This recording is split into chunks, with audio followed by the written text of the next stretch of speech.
معاشرے کے اندر یہ جو رویہ اس وقت اختلاف کا ہے، افتراق کا ہے، تفرقے بازی کا ہے، اس کو کیسے دور کیا جا سکتا ہے؟ نہ یہ لڑائی سے دور ہوگا، نہ یہ گالی گلوچ سے ہوگا، نہ اختلاف سے ہوگا، یہ بھی قرآن و سنت کی روشنی میں سمجھنے سے ہوگا۔ اب دیکھیے، آپ کے علم میں ہے کہ رسول اللہ صلی اللہ علیہ وسلم 10 ہجری کو اللہ کے پاس چلے گئے۔ امام ابو حنیفہ رحمۃ اللہ علیہ یہ 80 ہجری کو پیدا ہوئے ہیں اور 150 ہجری کو یہ اللہ کے پاس چلے گئے۔ امام مالک رحمۃ اللہ علیہ یہ 93 کو پیدا ہوئے ہیں اور 179 کو یہ بھی اللہ کے پاس چلے گئے۔ امام شافعی رحمۃ اللہ علیہ یہ 150 کو پیدا ہوئے ہیں اور 204 کو یہ اللہ کے پاس چلے گئے۔ امام احمد بن حنبل رحمۃ اللہ علیہ یہ 163 کو پیدا ہوئے ہیں اور 241 کو یہ اللہ کے پاس چلے گئے۔ میں بتانا یہ چاہتا ہوں، یہ اللہ تعالیٰ کا فیصلہ ہے کہ جب بھی انسان پیدا ہوتا ہے اس کی میچورٹی تک کچھ وقت لگتا ہے۔ اگر 80 ہجری کو امام ابو حنیفہ رحمۃ اللہ علیہ پیدا ہوئے ہیں تو بلا شبہ کو 20 سال میں ان کے علم کے اور ان کی دانش اور ان کی عقل بندی کے جاننے والے وہ لوگ، ان کی پیروکار جو ہے، ان کو حنفی کہا جانے لگا۔ گویا کہ یہ ابتدا 100 کے لگ بھگ۔ اگر امام مالک 93 کو پیدا ہوئے ہیں تو 20 سال کا آپ اضافہ کر لیجئے۔ میں نے ویسے 20 کہا ہے، وگرنہ احناف تو کہتے ہیں سن رشد 25 سال کی ہوتی ہے۔ تو 93 کو پیدا ہوئے تو 113 تک مالکی دنیا میں سامنے آئے۔ جو فالورز تھے امام مالک کے، ان کو مالکی کہا جانا۔ امام شافعی اگر 150 کو پیدا ہوئے ہیں تو 170 تک فالورز کو شافعی کہا جانے لگا۔ امام احمد بن حنبل رحمۃ اللہ علیہ 163 کو پیدا ہوئے ہیں تو 183 تک ان کے فالورز کو حنبلی کہا جانے لگا۔ صرف 3 سوال ذہن میں لائیے کہ اللہ کے رسول صلی اللہ علیہ وسلم کے دنیا سے رخصت ہو جانے کے بعد 80 ہجری کو تو امام ابو حنیفہ رحمۃ اللہ علیہ پیدا ہوئے ہیں۔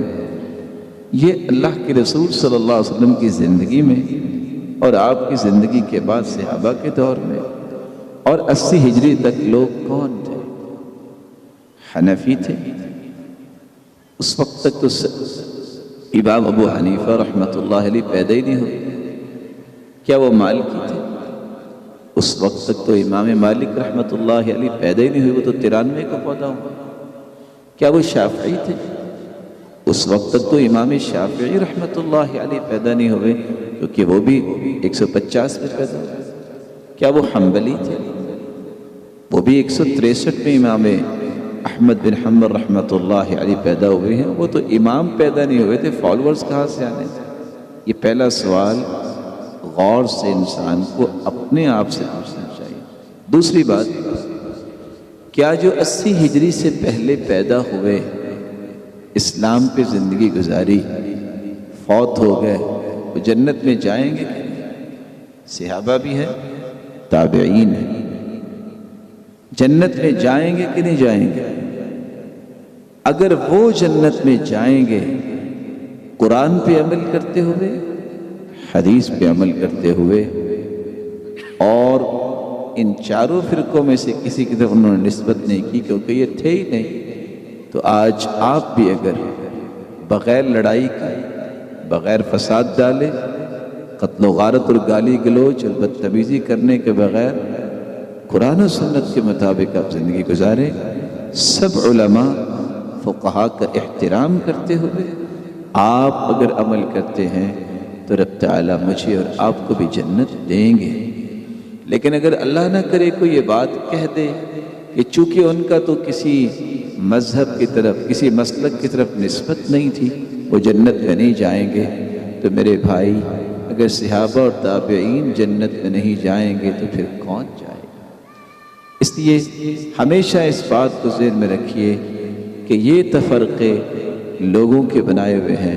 علماء امت، فقہائے اعظام، ان کا ایسا کوئی معاملہ نہیں تھا۔